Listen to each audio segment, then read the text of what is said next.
Bonsoir à toutes et à tous. Mes chers collègues, je suis ravi de vous retrouver pour ce troisième conseil municipal de cette nouvelle mandature. Alors, avant de procéder à l'appel, une soirée un peu particulière pour les Saint-Germainois.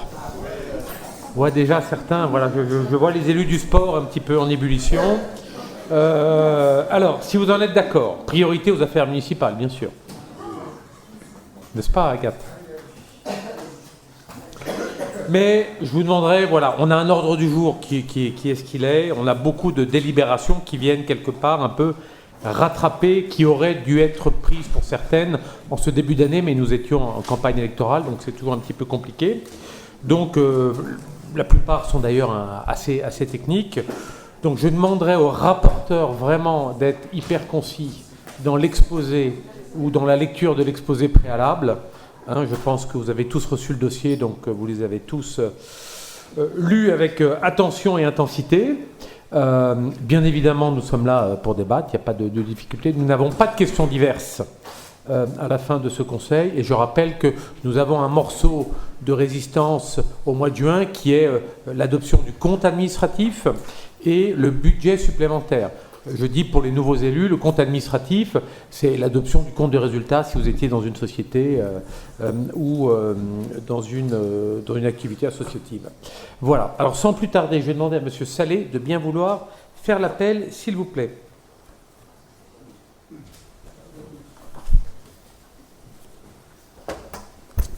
Bonsoir à toutes et tous. Monsieur Arnaud Péricard. Présent. Monsieur Daniel Level. Madame Sylvie Habert-Dupuis, Monsieur Emmanuel Hayat, présent. Madame Priscille Peugnet, présent. Monsieur Paul Joly, présent. Madame Marie-Lise Massé, Monsieur Thierry Colonia, présent. Madame Christine Alibert-Fuminier, présent. Monsieur Serge Mirabelli, présent. Madame Marie Aguinet, présent. Monsieur Vincent Mijon, procuration Sylvie Habert-Dupuis, Madame Elisabeth Guillard, Monsieur Didier Lejeune, présent. Madame Karine Persaube, Monsieur Marc Milutinovic, présent. Monsieur Guy Salé, ici présent, Madame Anne de Jaclot, présent. Madame Christine Boger, présent. Madame Martha de Sidrac, présent. Monsieur Rémy Cléry, présent. Madame Anne-Sophie Geoffray, présent. Madame Nathalie Le Sueur, présent. Madame Rosa André, Madame Valérie Brélurus-Sopi. Madame... Oui, elle est présente. D'accord. Je n'avais pas entendu, pardonnez-moi. Monsieur Mathieu Cadeau. Présent. Monsieur Ardouin de Mazin. Présent. Madame Agathe Pommier. Monsieur Alban de Bolincourt. Il arrive. D'accord. Madame Anane Fernandez-Borges. Madame Dorothée Buon. Présent. Madame Myriane Slemkes. Monsieur Alexandre Grevet, présent. Madame Mathilde Givelet, présent. Monsieur Stéphane Sodo, présent. Monsieur Aboulindia. Il devrait arriver, il arrive. Monsieur Brice Parinet, présent. Monsieur Mehdi El Bajaoui Giraud. Aboulindia, il a procuration Madame Massé. D'accord. Madame Blandine Ronet, Monsieur Thierry Lecomte, présent. Monsieur Philippe Cosson. Madame Marie Béranger a fait procuration à Monsieur Cosson. Madame Annie Diette, Monsieur Luc Le Gasmer, Monsieur Zoé Zavadil. Noé, pardon, excusez-moi. Merci Guy. Alors, nous avons 3 procès-verbaux à faire adopter.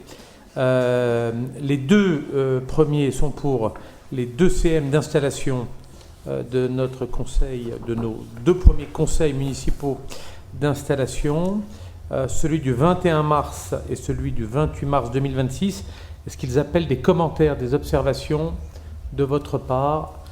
S'il y en a, merci de m'indiquer la page, le paragraphe. S'il n'y a pas d'abstention, je vous propose de l'adopter. Et nous avons un procès-verbal de la précédente mandature. Alors, je vais vous proposer de faire comme je fais à chaque fois.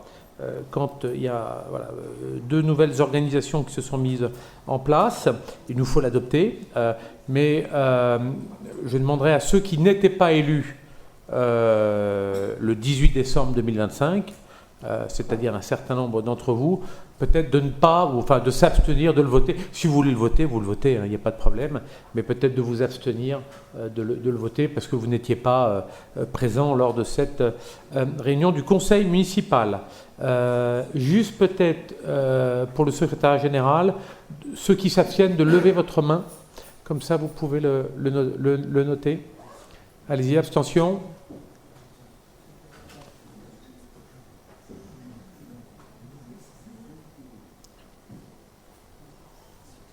On verra la retranscription de ce qui est fait. Merci beaucoup.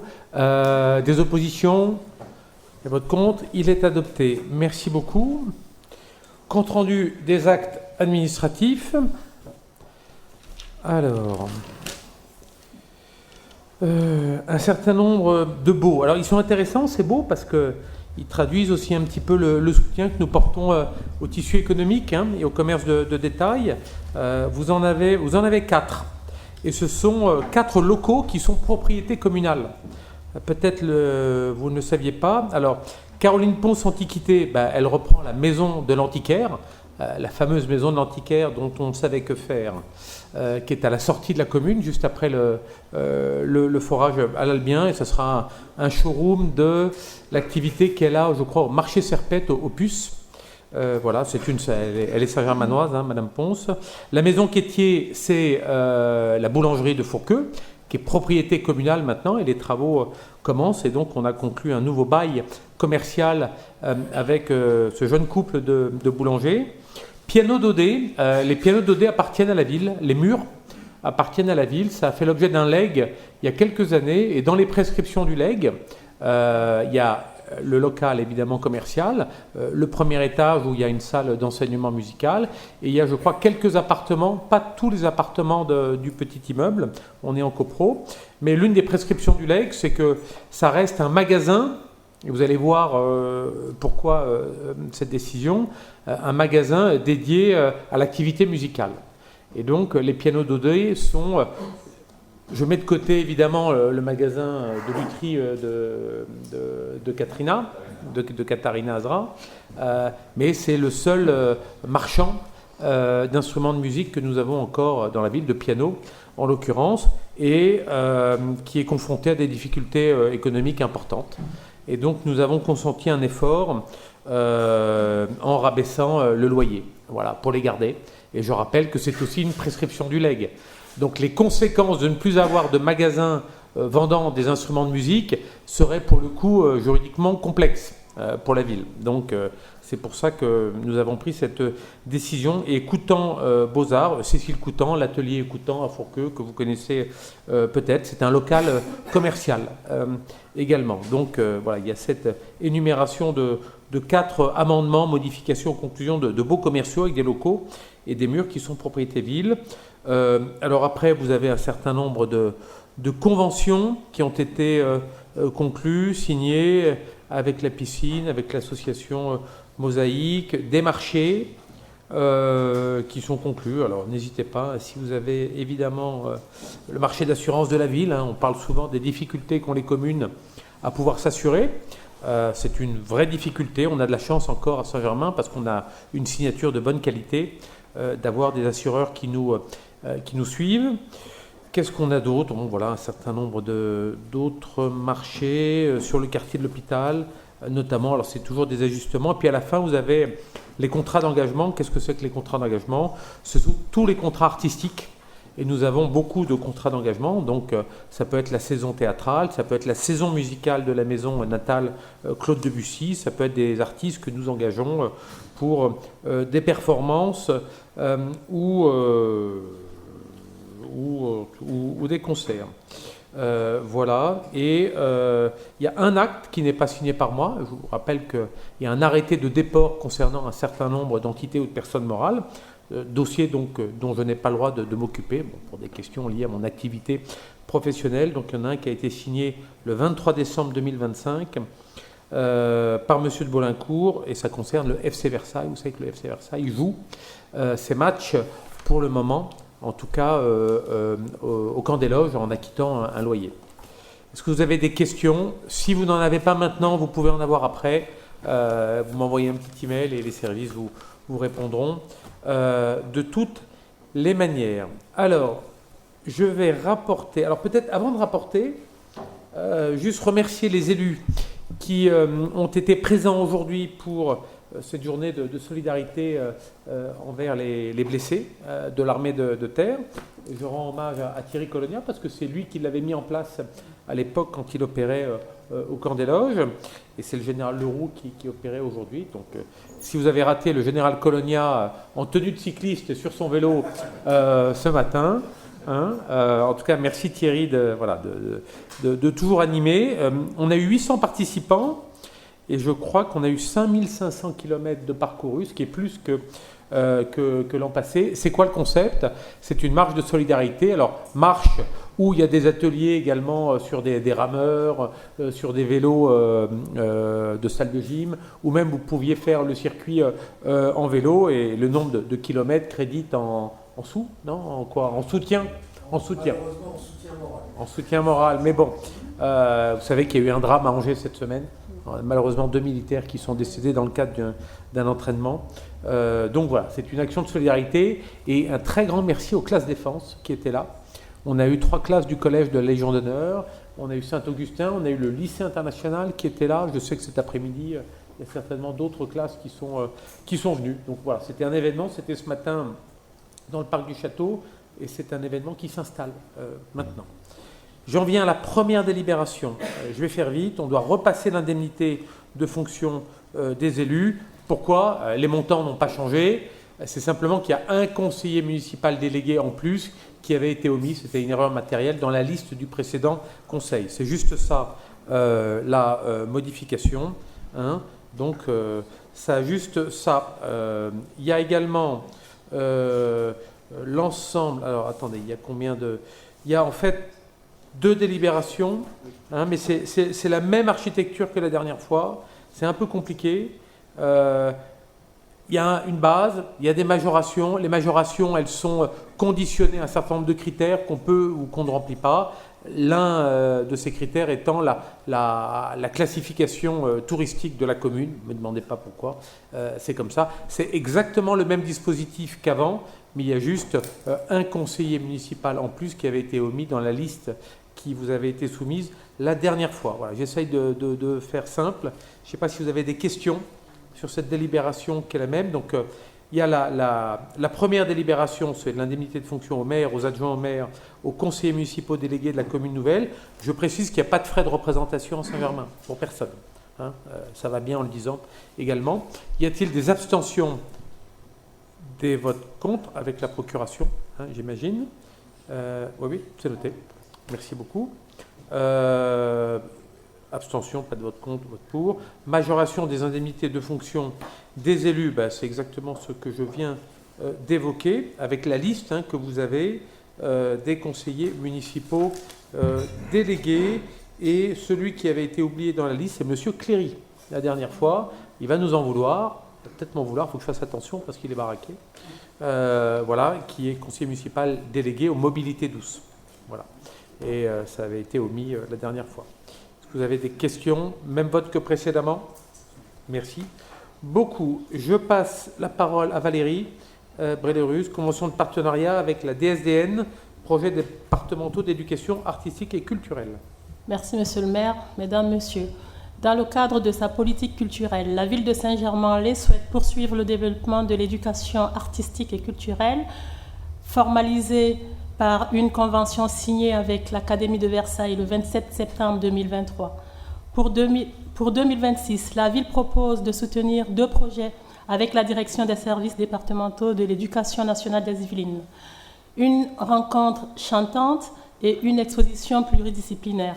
La ville mettra gratuitement à disposition les lieux, le personnel et le matériel, tandis que la direction des services départementaux de l'éducation nationale des Yvelines assurera l'encadrement, le montage de l'exposition et la mise en état des lieux. L'objectif est de poursuivre et de renforcer l'éducation artistique et culturelle sur le territoire. Il est demandé au conseil municipal d'autoriser Monsieur le maire à signer la convention avec la direction des services départementaux de l'Éducation nationale des Yvelines, tel qu'annexé à la présente délibération. La commission service à la population a émis un avis favorable à l'unanimité. Est-ce que vous avez des questions sur cette convention? Même vote qu'en commission? Ou bien y a-t-il des abstentions ou des votes contre? Merci beaucoup. Madame Persaube. Monsieur le maire, mes chers collègues, suite au succès de l'événement Un printemps qui chante à Saint-Germain-en-Laye en 2025, la ville souhaite organiser une seconde édition en partenariat avec l'association Cœur Dédicace. Ce projet vise à promouvoir des animations chantantes intergénérationnelles autour du chanter ensemble. Il se décline en 2 événements réunissant exclusivement des chanteurs amateurs. Un chœur éphémère des commerçants avec restitution à l'occasion des fêtes lusiennes le 7 juin et un chœur éphémère des passants ouvert à l'ensemble des Saint-Germainois organisé le 5 septembre sur la place du Vieux-Marché. Ce projet fait l'objet d'une convention de partenariat définissant les modalités de collaboration entre la ville et l'association. Cette dernière prendra en charge les cachets et frais de déplacement de la chef de chœur et du pianiste pour la prestation du 7 juin. La ville, quant à elle, assurera la mise à disposition des moyens matériels et techniques et financera les 3 autres interventions, à savoir les 2 répétitions du chœur des commerçants et le chœur des passants, ainsi que la production de bandes-son pour un montant estimé à 1 600 €.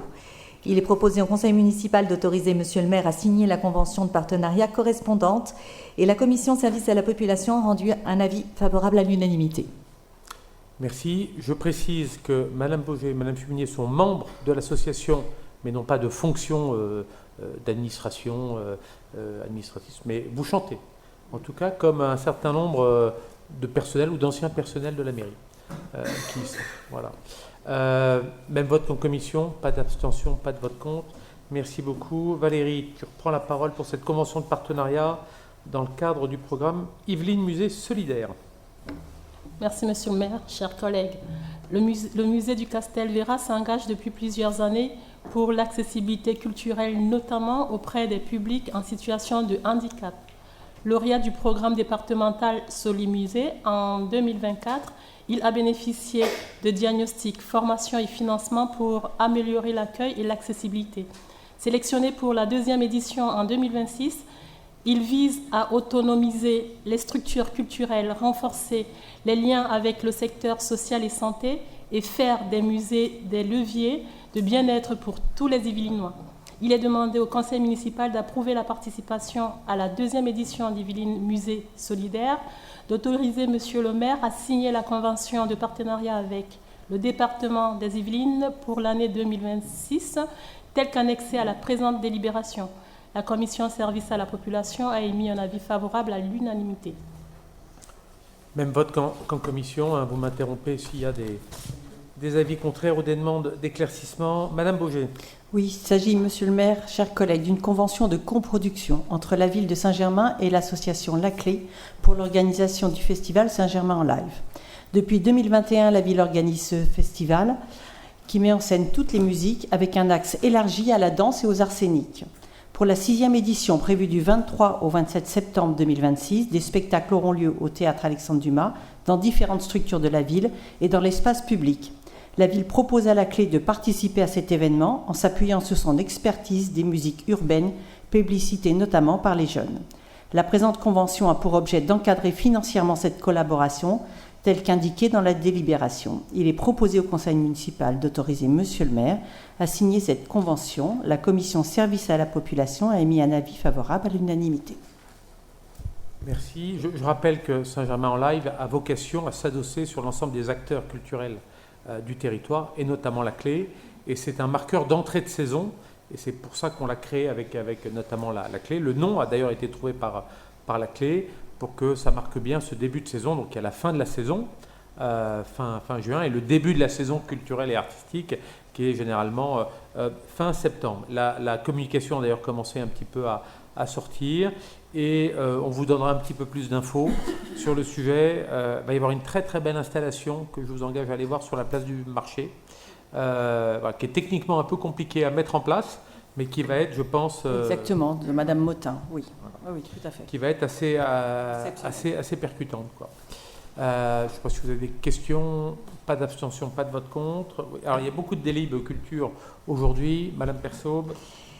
Alors cette fois-ci, c'est une convention d'objectifs et de moyens avec l'association du Festival des Étoiles du Classique. Dans le cadre de la réglementation issue de la loi du 12 avril 2000, une convention d'objectifs et de moyens est obligatoire pour toute subvention annuelle supérieure à 23 000 €. La ville souhaite conclure une convention triennale 2026-2028 avec l'association du Festival des Étoiles du Classique, qui est une manifestation culturelle organisée à Saint-Germain-en-Laye. Ce festival a pour ambition de s'inscrire durablement dans le paysage francilien tout en soutenant l'émergence de jeunes artistes. Au-delà de sa programmation musicale, le festival mène des actions de médiation culturelle à destination des jeunes publics, des scolaires et des publics éloignés ou empêchés, contribuant ainsi à l'accès de tous à la musique classique. Afin de soutenir ce projet, la ville prévoit l'attribution d'une subvention de 80 000 € pour l'année 2026. Il est demandé au conseil municipal d'autoriser monsieur le maire à signer la convention triennale et d'approuver l'attribution de la subvention pour 2026. La commission Service à la population a rendu un avis favorable à l'unanimité.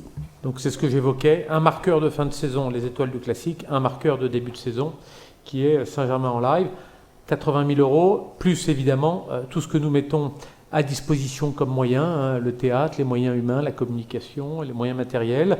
Et parfois, évidemment, il y a un petit déficit à la fin du festival et on a dû rallonger plusieurs fois. Donc c'est un vrai effort qui est fait pour la musique classique à Saint-Germain. Je ne sais pas s'il y a beaucoup de communes qui font ce que l'on fait, mais on le fait parce que dans la ville de Debussy, ça fait aussi partie un peu, je pense, des obligations que l'on se doit d'avoir, et tout en réinterrogeant évidemment à chaque fois les méthodes, les dispositifs.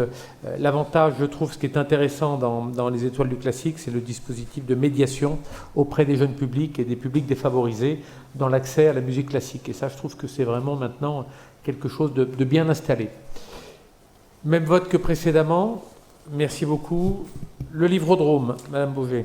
Monsieur le maire, chers collègues, l'association Plateforme Culture, avec le soutien du Centre national du livre, organise la 2e édition du Livrodrome le 19 juin prochain, pilotée par la médiathèque Marferro. Parc d'attractions littéraires avec plus de 20 activités qui permettront aux jeunes de repartir avec des livres grâce au chèque lire offert. À l'heure où la question du décrochage des jeunes avec la lecture est devenue une question centrale et une priorité politique publique, cette manifestation a 4 objectifs. Fédérer le jour J un large public de 11 à 16 ans, outiller les professionnels du territoire, mettre en place en amont des actions favorisant les pratiques de lecture et d'écriture et soutenir l'activité de l'ensemble des acteurs de la chaîne du livre. La ville s'engage à verser 20 400 € à l'association prestataire. Il est proposé au conseil municipal d'autoriser monsieur le maire à signer cette convention. La commission Service à la population a émis un avis favorable à l'unanimité. L'édition de 2024 avait été un franc succès. Voilà. On était aussi dans le cadre des Olympiades culturelles à l'époque. Voilà. Et ça sera la 2e et dernière, car cette association change de ville après régulièrement. On ne fait pas plus de 2 fois dans la même ville. Ok. Même vote que précédemment. Christine, tu gardes la main pour Mourad Merzouki. D'accord. Convention de partenariat avec Mourad Merzouki, Festival Calypso. Monsieur le maire, chers collègues, dans le cadre de la saison culturelle, du développement des publics et de la promotion des actions culturelles du territoire, il est proposé le partenariat avec le festival de danse Calypso de Mourad Merzouki, chorégraphe et ancien directeur du Centre chorégraphique national de Créteil. Partenariat également avec le festival Caravelle en région Rhône-Alpes et les Transurbaines à Clermont-Ferrand. Il permet d'accueillir un spectacle familial de danse, là dans quelques jours, le Murmure des Songes, le 10 mai 2026 au théâtre, en bénéficiant d'une large visibilité. Il est proposé au conseil municipal d'approuver cette convention et d'autoriser monsieur le maire à la signer. La commission Service à la population a émis un avis favorable. Alors Calypso, tous les ans quasiment, on travaille avec eux dans le cadre de ce festival, et Merzouki, tous les ans quasiment, on travaille avec eux. Exactement. Pour ceux qui aiment bien la chorégraphie contemporaine ou moderne, c'est peut-être l'un des plus talentueux chorégraphes français du moment, et on le fait, toutes ces nouvelles productions passent ici au théâtre à Saint-Germain. Même vote que précédemment. Je passe, la première mi-temps n'a pas commencé encore, je passe la parole à Madame Persaud. Monsieur le maire, mes chers collègues, cette délibération est un avenant à la convention de résidence avec la compagnie Soleil sous la pluie.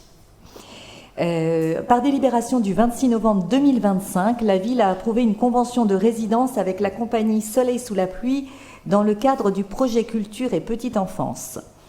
Dans le prolongement des ateliers organisés à la crèche des Jardins de la Grille en mars et avril 26, ainsi qu'à l'école maternelle Passy en mai 26, la compagnie souhaite disposer de temps de création supplémentaires sans la présence des enfants à destination des professionnels de nos établissements, nécessitant la mise à disposition gratuite de locaux.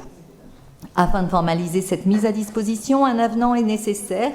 Il est proposé au conseil municipal d'autoriser monsieur le maire à signer cet avenant. La commission service à la population a rendu un avis favorable à l'unanimité. Alors, comme Mme Persaud a très envie de regarder le match, elle en a omis la 10e délibération, l'architecture en boîte. Ah, bah non, pour moi, elle était après, mais c'est pas grave. Ah, bah oui, non, mais oui. Mais oui, absolument. Alors, peut-être reprends architecture en boîte, comme ça on gagne. Alors, architecture en boîte. Donc, c'est dans le cadre de la programmation culturelle. La Microfolie accueillera du 16 octobre au 12 décembre 2026 l'exposition atelier Architecture en boîte, conçue par la Cité de l'Architecture et du Patrimoine. Il s'agit d'un parcours ludique et pédagogique visant à sensibiliser nos jeunes publics aux principes fondamentaux de l'architecture à travers des expérimentations concrètes. Cette exposition sera accompagnée d'une programmation culturelle importante portée par les acteurs de la ville, des conférences, des expos, des ateliers pédagogiques. Et ce projet s'inscrit dans le cadre des Journées nationales de l'architecture ainsi que dans le programme d'action de médiation du label Ville d'art et d'histoire. L'accueil de cette exposition fait l'objet d'une convention de location pour un montant de 4 200 €. Il est demandé au conseil municipal d'autoriser monsieur le maire à signer cette convention ainsi que le paiement correspondant. La commission service à la population a rendu un avis favorable à l'unanimité. Très bien. Alors, vous me dites s'il y a des abstentions, des votes contre. Architecture en boîte, donc c'est la C10. Et la C11, soleil sous la pluie. Même vote que précédemment. Alors, je passe la parole en l'absence de M. Migeon à Mme Aber-Dupuis. 2 délibérations sur la fête des loges, révision du règlement, modification des tarifs. Merci, Monsieur le maire. Effectivement, il vous est proposé une révision du règlement intérieur de la fête des loges. Règlement qui en assure une organisation claire et un déroulement serein.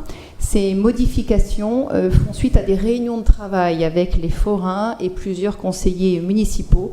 Ce sont des révisions qui ont permis d'identifier des évolutions possibles sur 10 points, depuis tout ce qui concerne les installations, la prévention, la sécurité et notamment sur les horaires, puisque dorénavant, la fête des loges fermera tous les soirs à 1h du matin.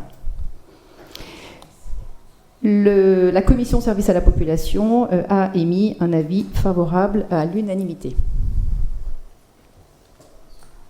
Et je me permets donc d'enchaîner sur la 2e délibération concernant une modification des tarifs et la nécessité d'approuver l'ajout d'une ligne intitulée cabanon. Les cabanons, ce sont ces relais électriques entre les transformateurs et les caravanes des forains. Nous avons eu un renouvellement de marché qui nécessite aujourd'hui que ces coûts liés à ces cabanons soient directement refacturés aux forains au coût réel. Alors, bon, vous savez que la fête des loges, on va en reparler au moment de la discussion budgétaire du mois de juin sur le compte administratif et sur le BS. Vous savez que c'est toujours un sujet de préoccupation, d'installation, de préoccupation sécuritaire également, et budgétaire. Il y a un travail important qui avait été fait avec Madame Fusain, les services, Madame Fuminier, et puis Alexandre Grevet l'année dernière et Vincent Migeon, de travail pour commencer un petit peu, à peut-être regarder ça sous un œil neuf. Et il faut qu'on continue parce que le déséquilibre économique est toujours persistant. Voilà ce que je peux dire. Est-ce que vous avez des questions sur la fête des loges? Sinon, je vous propose d'adopter donc la révision technique du règlement. On le révise tous les ans. Pas d'abstention, pas de vote contre. Et la modification des tarifs. On fait régulièrement également des ajustements tarifaires. Pas d'abstention, pas de vote contre. Je vais demander à Mme Peunier de présenter d'un seul trait les 2 délibérations suivantes.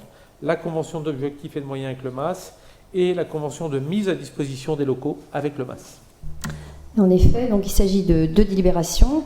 Acteur majeur de la vie locale, le MAS regroupe près de 250 associations et agit autour de 4 axes: le lien, l'accompagnement, la visibilité et l'accueil des associations locales. La ville reconnaît la Maison des Associations comme un partenaire essentiel et lui accorde une subvention fixée annuellement qui s'élève à 22 600 € pour l'année 2026. Elle met également à sa disposition gratuitement les locaux de l'hôtel de la Vrillière, qui est considéré comme un avantage en nature, évalué à 81 072 €, qui est intégré dans les comptes de l'association. Donc le conseil municipal est invité à approuver les deux conventions pour une durée de 3 ans, la subvention, la valorisation des locaux, et à autoriser monsieur le maire à signer les documents y afférents. La commission service à la population a donné un avis favorable à l'unanimité. Est-ce que vous avez des questions? Bon, il y a tout un travail, et je rends hommage vraiment aux services qui ont retravaillé avec la soucoupe, avec la GASEC, avec le MAS, ces conventions. Bon, conventions d'objectifs et de moyens, mais également les conventions de mise à disposition de locaux. Ce sont des locaux communaux, donc il faut parfois qu'on mette au carré les conditions dans lesquelles ces locaux communaux sont utilisés par le tissu associatif, et c'est ce qui a été fait. Donc convention d'objectifs et de moyens avec le MAS, pas d'abstention, pas de vote contre, et la mise à disposition des locaux, même vote. Alors, c'est la première délibération de Madame Pommier. Parrainage de la foulée royale 2026. Le parrainage de la 45e édition de la foulée royale qui se déroulera le 28 juin 2026 au domaine national de Saint-Germain-en-Laye réunira environ 1500 participants. Pas trop. Le soutien de la ville se traduit par une contribution financière de 2640 € versée au musée d'archéologie nationale pour l'occupation du site, un appui logistique comprenant la mise à disposition de matériel et installations de sanitaires, la prise en charge des frais de sécurité pour un montant de 413,76 €. En contrepartie de cet engagement, monsieur le maire sera parrain officiel de l'événement. La ville bénéficiera d'une visibilité sur les supports de communication ainsi que d'un droit d'utilisation des images. Il est demandé au conseil municipal d'approuver la convention de parrainage telle qu'annexée à la présente délibération, d'approuver la prise en charge financière et d'autoriser monsieur le maire à signer tous les documents relatifs à cette opération. La commission service à la population a émis un avis favorable à l'unanimité. Vous allez la courir, la foulée royale, messieurs? Bien sûr. Bon, c'est bien. Est-ce que vous avez des questions sur la foulée royale? Pas d'abstention, pas de vote contre. Merci beaucoup. Madame Le Sieur, mise à jour du règlement intérieur de la CCA. Monsieur le maire, chers collègues, mesdames et messieurs, cette délibération va permettre au conseil municipal d'adopter le règlement intérieur de la commission communale d'accessibilité. La dernière mise à jour date de juillet 2020 et il convient de réactualiser le règlement afin de s'adapter au nouveau rythme des réunions plénières qui auront lieu désormais tous les 2 mois. Il est donc proposé au conseil municipal d'adopter la nouvelle version du règlement intérieur de la CCA telle qu'annexée à la présente délibération. La commission service à la population a émis un avis favorable à l'unanimité. Même vote quand... Oui, monsieur Gosson. Oui, monsieur le maire, chers collègues. L'article 2.9 de ce règlement intérieur indique que les membres de la commission doivent maintenant s'engager à la confidentialité des débats, alors que le précédent règlement intérieur, voté en 2020, demandait une certaine discrétion. Donc nous comprenons naturellement le besoin de sérénité des débats. Cette commission communale d'accessibilité n'est néanmoins pas une structure décisionnelle, mais davantage un observatoire local. C'est un lieu de discussion, de partage d'expériences et de co-construction. À ce titre, pouvoir échanger librement sur les sujets débattus avec les usagers au fil de l'eau est important afin d'alimenter la réflexion et de pouvoir faire toute proposition utile de nature à améliorer la mise en accessibilité dans notre ville. Nous votons donc en l'état contre cette délibération. La confidentialité, on a eu un peu le même échange hier au CCAS, et ça vous concerne également quand nous sommes amenés à avoir accès à des communications municipales où on évoque des situations personnelles et individuelles. Je pense que ça vise surtout ce cas-là. Peut-être que la rédaction est peut-être un petit peu large, mais c'est dans ce cadre-là, évidemment, que la confidentialité se comprend. Il y a des gens qui n'ont peut-être pas envie qu'on fasse état de leur handicap, d'autres qui, évidemment, sont peut-être, je ne vais pas dire plus à l'aise avec ça, c'est peut-être inapproprié comme propos, mais ça vise ce cas-là. Ça ne vous interdit pas de relayer des oppositions que vous pourriez avoir sur des mesures que nous portons sur l'accessibilité des bâtiments communaux ou d'autres. Donc vous votez contre, il n'y a pas de problème. Est-ce qu'il y a des abstentions? Très bien, merci. Adopté à la majorité. Alors, la délibération numéro 16, division de parcelles AP29, AP30, AP30. Je vais demander à M. Sodo de sortir et de ne pas prendre part au vote parce qu'il a un conflit d'intérêts dans le sens où il est affilié à l'une des familles qui est concernée par cette division. Ce sont des choses qui peuvent arriver à tout le monde, hein, évidemment. Je précise simplement, en ce qui me concerne, par exemple, que les travaux que je dois faire sur ma maison, et c'est déjà arrivé, quand elles font l'objet d'un permis de construire ou d'une déclaration préalable, doivent être, et c'est le seul cas où une déclaration préalable ou un permis de construire doivent être adoptées en conseil municipal, et je ne peux pas prendre part à vote. À chaque fois qu'il fait ça, c'est Sylvie qui a rapporté. Ça fait partie, voilà, des règles, et là, c'est pareil pour M. Sodo. Alors, je passe la parole à Mme Massé. Merci, Monsieur le maire. Il s'agit donc d'un terrain qui est entre la rue de Mareille et la rue Joffre. Nous sommes propriétaires d'un terrain qui comporte 3 volumes, celui de la clé, du square Gérard de Nerval et du conservatoire, celui des logements et espaces non bâtis de Logirep, et puis celui du premier niveau de sous-sol du parking sous les logements. 3 événements vont intervenir et doivent s'anticiper. Le conservatoire rejoindra le cœur des sources en 2027. L'extension du site patrimonial remarquable permet de protéger définitivement intérieur et extérieur du bâtiment de l'actuel conservatoire. Mais réglementairement, les limites du SPR doivent correspondre exactement à des limites cadastrales. Et enfin, le bail à construction liant la ville et le bailleur Logirep prendra fin en 2029. C'est pourquoi il est proposé d'approuver une division foncière de 3 volumes en 4 parcelles. Une parcelle correspondant à la clé, c'est ce que vous voyez avec le lit entouré de rouge. Une parcelle correspondant au conservatoire entourée de bleu. Une parcelle correspondant au square, verte. Oui, je vois que vous suivez tous verte.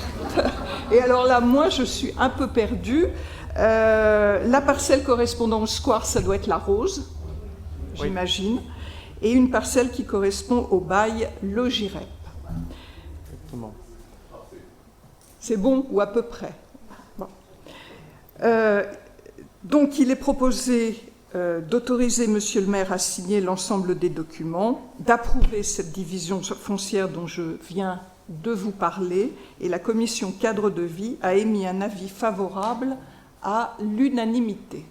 Je prends juste une petite minute et on garde le schéma juste pour expliquer, parce que c'est important. Donc, en vert, on est propriétaire du conservatoire. Le conservatoire, nous avons annoncé que nous allions entamer un processus de cession du conservatoire. Alors, je rappelle qu'une partie des éléments du conservatoire sont classés. Et qui plus est, le conservatoire, et vous l'avez voté, est inclus dans l'extension du secteur sauvegardé de la ville. Hein. Donc, c'est une cession, mais avec des prescriptions monuments historiques qui sont importantes. Mais pour ce faire, pour le vendre, il faut donc qu'on fasse la division parcellaire avec la clé. Et avec la clé, ce qui est un petit peu compliqué, c'est que vous avez la chaudière est commune aux 2 bâtiments, et à la clé et au conservatoire, et vous avez dans le tréfond, ceux qui connaissent bien le fond du jardin de la clé, vous avez notamment là où il y a les ateliers d'écriture ou les ateliers d'art plastique, vous avez le tréfond qui vient sous la parcelle de la terrasse du conservatoire.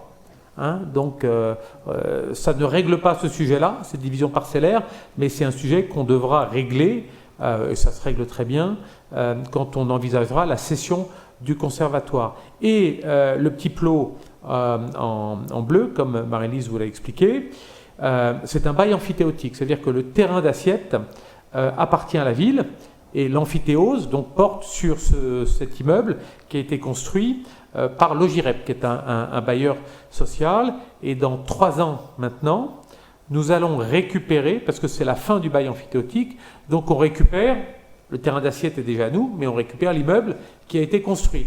Donc on récupère l'intégralité du lot. Et il y a, je crois, Christine, 40 logements, je ne veux pas dire de... Combien ? 37, voilà, à peu près, logements. Donc évidemment, pour la ville, l'apport financier n'est pas neutre.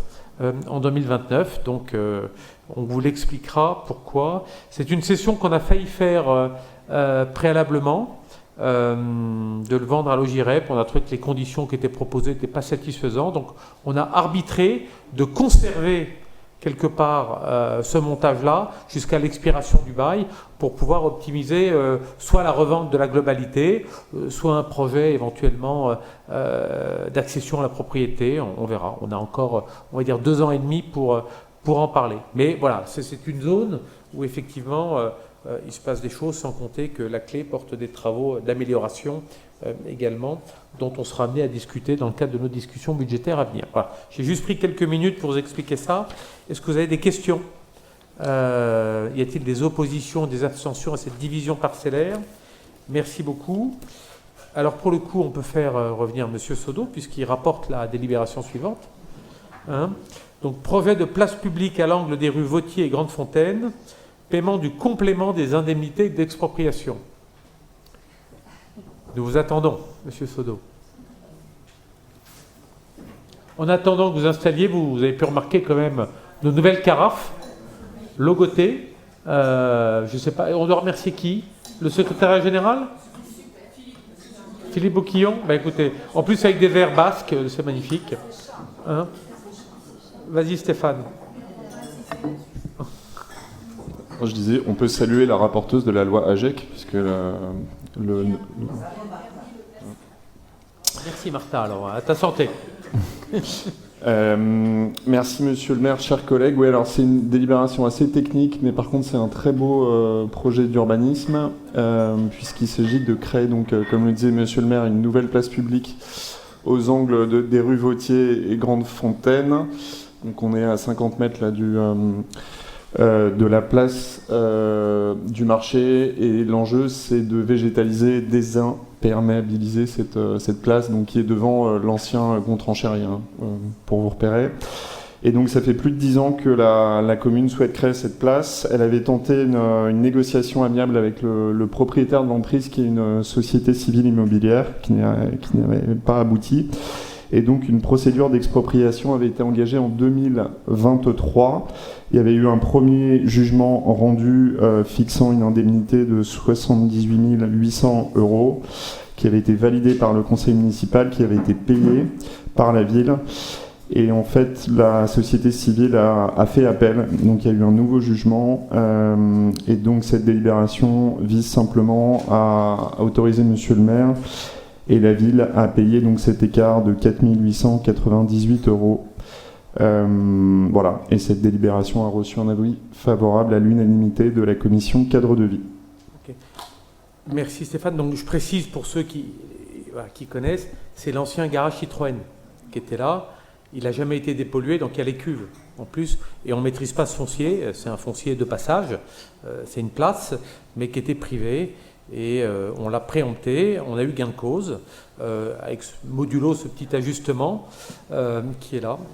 Voilà. Et puis après, l'année prochaine, vous aurez un aménagement urbain qui sera fait de pavage, le réaménagement de la place, un peu comme on a fait Place des Victoires, jusqu'à la Poste. Voilà. Est-ce que vous avez des questions, des oppositions? Il n'y en a pas. Des votes contre? Il n'y en a pas. Merci beaucoup. Madame Massé, une convention de partenariat avec le PEC et le Ménil-le-Roi. Merci, Monsieur le maire. Nous sommes à nouveau dans le sujet de l'extension du site patrimonial remarquable, où en parallèle, nous avons lancé la création de périmètres délimités des abords de monuments historiques. L'objectif de ces créations, c'est de remplacer les rayons automatiques de 500 mètres qui existent actuellement autour de chacun de nos 33 monuments historiques. Et vous comprendrez donc que dans toute la ville est quasiment protégé comme s'il était en secteur sauvegardé, ce qui est quand même un peu ennuyeux parce que il n'y a pas de cohérence avec des secteurs qui sont dépourvus en fait d'enjeux patrimoniaux. Et donc cette nouvelle création de périmètres délimités des abords permet plutôt d'avoir un ensemble cohérent justement autour de nos 33 monuments historiques. Parallèlement à ça, la nouvelle doctrine de la Direction régionale des affaires culturelles nous amène pour 8 monuments a étudié et proposé des périmètres débordants sur les communes du Pec et du Mesnil-le-Roi, et donc il a donc fallu se rapprocher de ces deux communes pour voir comment nous pourrions travailler ensemble. Pour garantir la cohérence des études et l'optimisation des financements, une convention de partenariat et de financement définit entre les trois communes les modalités de fonctionnement, l'organisation du pilotage, les caractéristiques des études et la répartition du financement. Le montant total prévisionnel s'élève à 7 815 € TTC, qui sera réparti à hauteur de 37% pour Saint-Germain, 35% pour le Mesnil-le-Roi et 28% pour le Pec. Et une demande de subvention en parallèle sera faite auprès de la DRAC, et le cas échéant, son montant sera réparti au prorata des participations financières. Il est proposé au conseil municipal d'approuver les termes de la convention et d'autoriser Monsieur le maire à signer cette convention ainsi que les documents s'y rapportant. Et la commission cadre de vie a émis un avis favorable à l'unanimité. Même vote qu'en commission. Abstention, pas de vote contre. Approbation de la déclaration de projet numéro 2 en portant mise en compatibilité du PLU. Afin de poursuivre la stratégie bas carbone de la ville, la commune veut renforcer le réseau de chaleur à partir de la piscine intercommunale, ce qui va permettre de raccorder environ 90 chaudières qui arrivent un peu à bout de souffle dans des résidences, des copropriétés collectives ou dans des bâtiments publics. La loi de 2023 relative à l'industrie verte permet aux communes de se prononcer d'abord sur l'intérêt général d'une installation de production d'énergie renouvelable et également de mettre en compatibilité simple et accélérée les documents d'urbanisme sans avoir recours à une procédure de modification ou de révision qui est une procédure très longue. L'autorité environnementale saisie n'a pas soumis cette procédure à évaluation environnementale. Les personnes publiques associées ont été consultées en décembre 2025. Une enquête publique s'est déroulée de novembre à décembre 2025. Celle-ci a recueilli 18 observations. Ont été principalement abordées les questions de diminution de places de stationnement sur le parking donc de la piscine et l'insertion du projet dans son contexte environnemental, patrimonial et architectural. En janvier 2026, pour terminer la procédure, le commissaire enquêteur a rendu un avis favorable, mais assorti de 3 recommandations. La réalisation et l'entretien d'un écran végétal côté château et parc, la replantation du double des arbres supprimés et la correction d'une erreur matérielle pour représenter graphiquement la lisière en continuité de la forêt et de l'espace boisé classé. Les 2 premières recommandations avaient déjà été intégrées au futur permis d'aménager et de construire et le dossier de déclaration du projet en portant mise en compatibilité du PLU a été amendé justement pour tenir compte de la 3e recommandation. Il est proposé au conseil municipal de déclarer le projet de forage géothermique d'intérêt général, d'adopter la déclaration du projet numéro 2 en portant la mise en compatibilité du plan local d'urbanisme, d'approuver le plan local d'urbanisme en compatibilité et d'autoriser enfin Monsieur le maire à signer tout acte relatif à cette délibération. La commission cadre de vie a rendu un avis favorable à l'unanimité. Merci. Je précise juste que dans les 90 chaudières, ce sont des chaudières d'habitat collectif ou collective, mais il y a des bâtiments publics. Il y a le château, qui est un des plus grands consommateurs on va dire, d'énergie fossile de la ville, qui est chauffé au gaz. Il y a les lycées, il y a la mairie. Donc il y a beaucoup de bâtiments publics avec une volumétrie de mètres carrés très importante. Est-ce que vous avez des questions sur cette mise en compatibilité? C'est vraiment une délibération très technique. Pas d'abstention, pas de vote contre. On a 3 délibérations RH et je vais passer la parole à Thierry Colonia. Merci Monsieur le maire, chers collègues. Le 10 décembre prochain auront lieu les prochaines élections du CST, le comité social territorial, qui depuis 2022 a remplacé les anciens comités techniques et CHSCT. Pour rappel, le CST est compétent entre autres sur les organisations, les conditions de travail, et il faut retenir que les CAP-CCP maintenant ne se prononcent plus sur les décisions individuelles nominatives de gestion, sauf pour les défavorables. Donc nous devons, 6 mois avant les élections du 10 décembre, fixer la composition des représentants du personnel et de la collectivité au sein de ces 3 instances, donc CST, CAP, CCP. D'où cette délibération qui vous propose de valider pour le CST 6 sièges pour les représentants du personnel, après consultation syndicale et en sachant que, compte tenu de l'effectif, le minimum normalement était de 4. Et donc nous proposons de passer à 6. En CAP, nous proposons 4 représentants pour les catégories A, 4 pour les catégories B et 5 pour les catégories C. Et en CCP, nous proposons 6 titulaires. Le nombre de suppléants sera identique au nombre de titulaires. Et enfin, nous proposons une représentation paritaire sur le plan numérique pour les représentants de la collectivité. Projet de délibération qui a reçu un avis favorable à l'unanimité de la commission. Des questions? Donc les élections auront lieu avant la fin de l'année 10 décembre. 10 décembre. En fait, sur 72 heures. Électroniquement? Oui. Oui, et ce n'est pas la première fois. Deuxième fois, je crois. Oui. Pas d'abstention, pas de vote contre. Actualisation des effectifs? Alors, Monsieur le maire, comme régulièrement dans l'année, quelques postes sont créés, d'autres sont supprimés et des recrutements ont été réalisés, d'où ce nécessaire ajustement des effectifs de la ville. Concrètement, 4 postes budgétaires en net, en fait, plus 7 moins 3, 4 postes budgétaires en net sont créés et ça correspond à un recrutement qui est souhaité concrètement pas avant septembre. Donc on passerait de 879 dans un monde idéal à 883. Un équivalent en ETP est de 2,2. Alors 2,2 ça signifie quoi? C'est un cumul de création et de suppression d'emplois, mais des emplois qui sont de temps variables.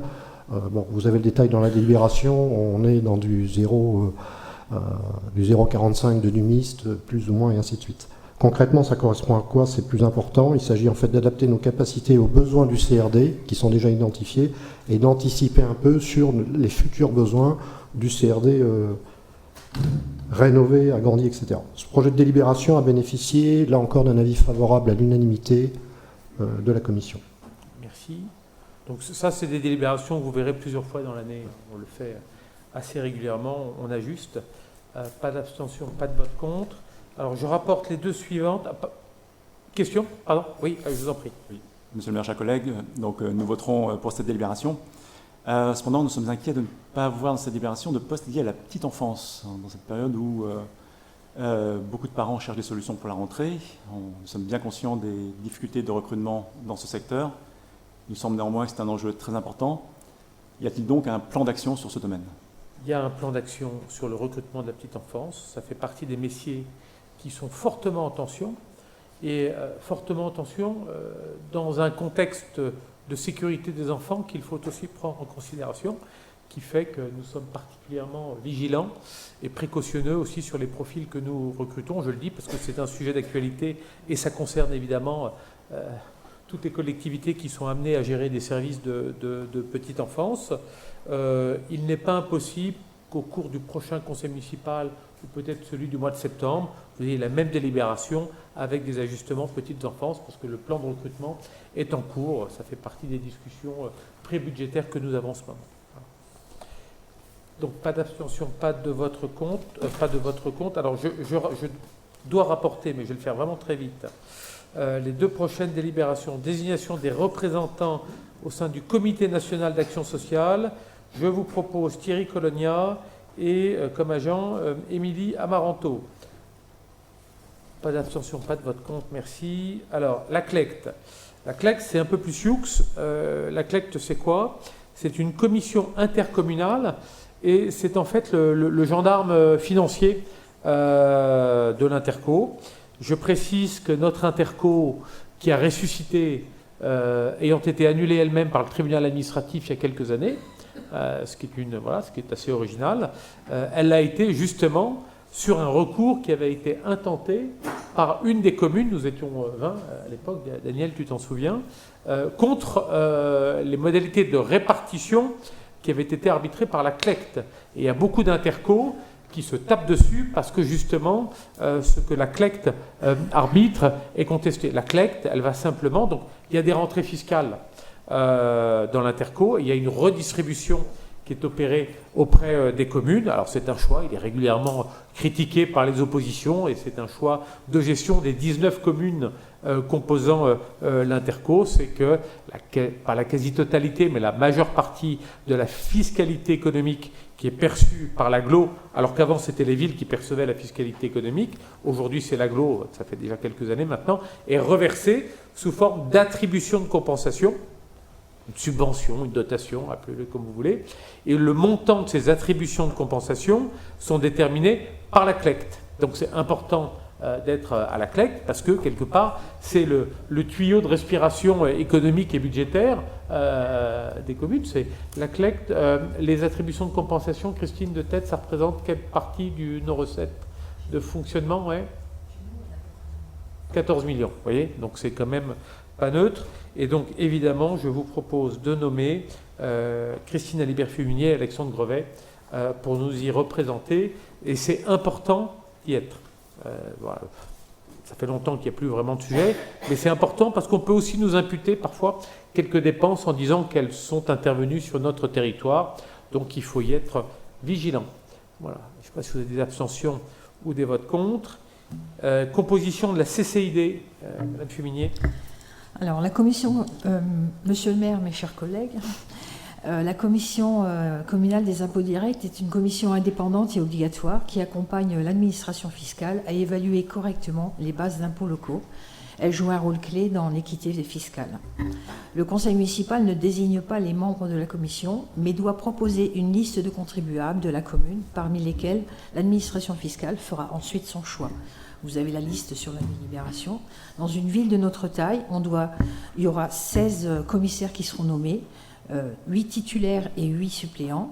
Mais on nous demande tout de même de donner une liste du double, donc 32, parmi lesquels seront faits le choix. Pour constituer cette liste, ont été proposées des personnes, bien évidemment, qui remplissent les critères légaux, être contribuable de la commune, être majeur, jouir de ses joies civiles et connaître le territoire. Certains anciens membres ont été maintenus pour assurer une continuité du travail et de nouveaux habitants ont été intégrés afin d'apporter un regard renouvelé et représentatif de la population. Il ne s'agit donc pas d'un choix politique. La commission doit être équilibrée, représentative et en mesure d'apprécier des situations locales de façon avec objectivité. Par ailleurs, cette liste respecte une parfaite parité, 16 hommes, 16 femmes. La sélection finale sera donc faite par la Direction départementale des finances publiques qui garantit l'indépendance de cette commission. Il est demandé au conseil municipal d'arrêter la liste parmi lesquelles seront désignés les commissaires de la commission communale des impôts directs. La commission ressources a émis un avis favorable à l'unanimité.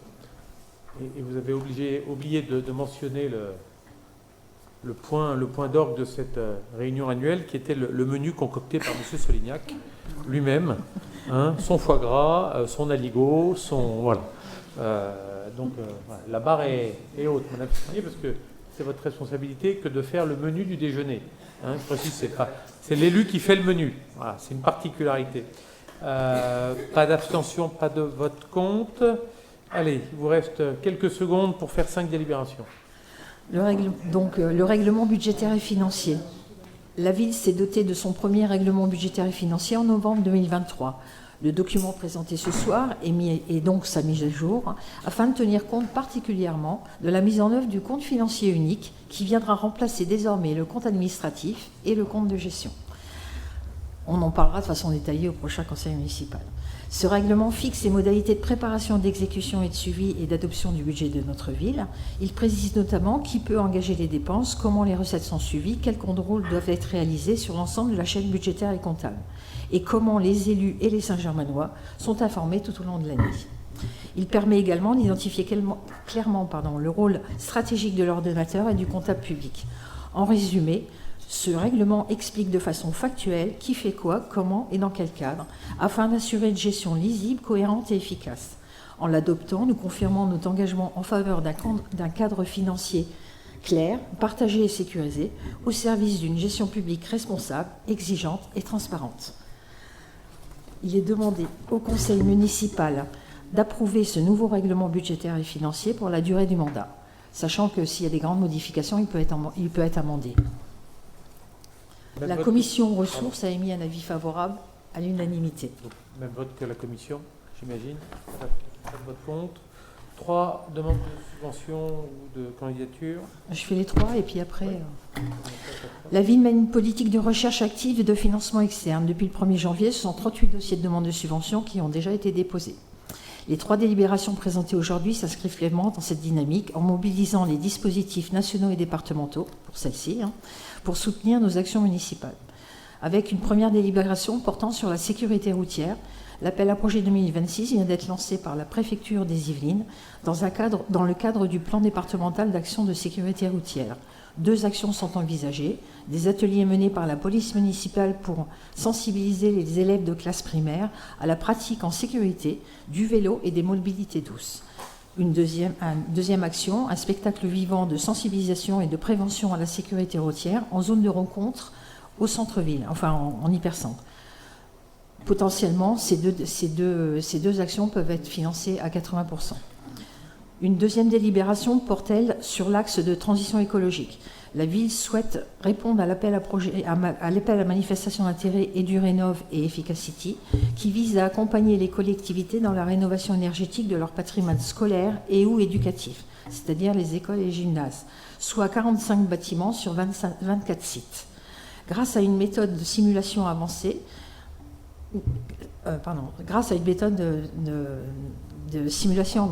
l'accompagnement est financé à 65%, permettra pour les futurs programmes de rénovation de nombreux établissements scolaires de la ville d'être appliqués, et le reste à charge pour la ville est de 30 000 €. Une troisième délibération centrée cette fois sur la culture. Le ministère de la Culture devrait renouveler son dispositif de soutien aux actions artistiques estivales.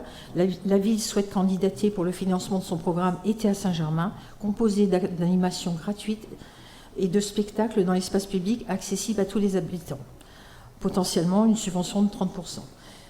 Il est demandé au conseil municipal d'autoriser monsieur le maire à déposer les candidatures concernant ces 3 délibérations, y compris de lui permettre de signer les avenants de report de calendrier.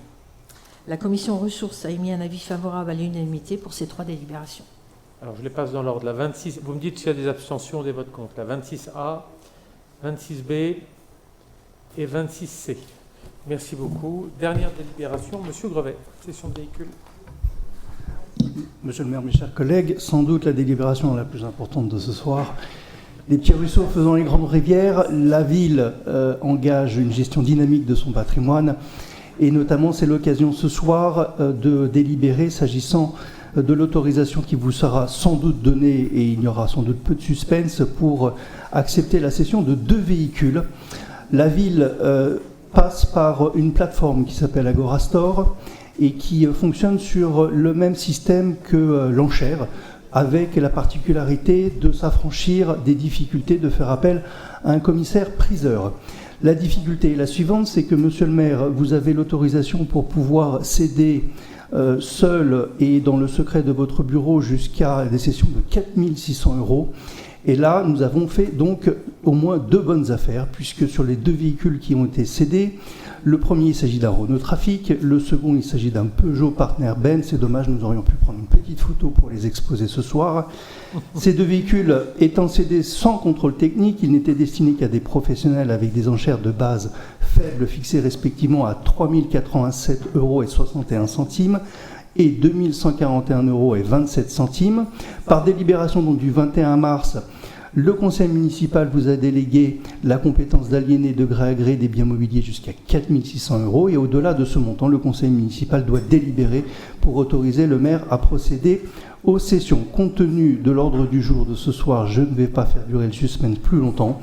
Nous avons donc cédé avec Courage et Succès, ces deux véhicules pour une valeur respective de 4 829 € pour le premier pour une valeur brute et 6 776 € pour le second pour une valeur brute et pour des valeurs nettes respectives de 4 072 € 10 centimes et 7 718 € et 2 centimes. Le conseil municipal autorise Monsieur le maire à procéder à l'aliénation des deux véhicules, le Renault Trafic ainsi que le Peugeot Partner, pour les montants respectivement indiqués précédemment, après déduction des frais de gestion et de dossier.